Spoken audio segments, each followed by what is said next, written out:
সাধারণ কচু পাতা যে এত অসাধারণ একটা রেসিপি করা যায় তা আপনারা বানিয়ে না খেলে বুঝতেই পারবেন না।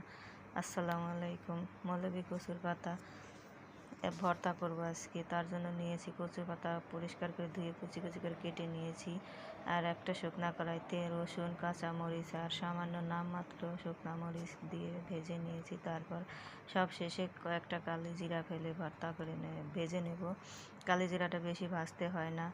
আর শুকনা মরিচের ভর্তা খেলে আমার পেটে সয় না, এই জন্যই নামমাত্র শুকনা মরিচ দিয়েছি, কাঁচামরিচ দিয়ে ভর্তাটা করলাম। তারপর ভাজাভাজি করে এখন কচু পাতাটা লবণ দিয়ে একটু ঢেকে মজিয়ে নিয়ে তারপর ভালো করে এটাকে শুকনা খোলায় ভেজে নিয়ে তেল ছাড়া ভেজে নিয়ে তারপর বেটে নিয়েছি। এখন ভর্তার মধ্যে দিয়ে দেব বেশ খানিকটা কাঁচা পেঁয়াজ কুচি, সরিষার তেল আর লেবু চিপে দিয়ে দিলাম। তারপর ভালো করে মিশিয়ে এক প্লেট গরম ভাত নিয়ে বসে পড়েছি। এত মজা করে যে খেলাম, আর কোনো তরকারি কিন্তু আমার লাগেনি, শুধু এই ভর্তাটা দিয়ে লেবুর খোসা দিয়ে কাঁচামরিচ দিয়ে আমি এক প্লেট ভাত একদম চেটে পুটে খেয়ে নিলাম। সেই স্বাদ ছিল। বাড়িতে বানিয়ে খেয়ে দেখুন, এর স্বাদ ভুলতে পারবেন না।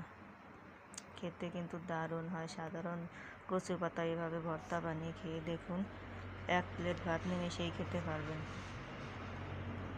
কার কার ভালো লাগলো কমেন্টে জানাবেন। আমি তো প্লেট চেটে পুটে খেলাম। আল্লাহ হাফেজ।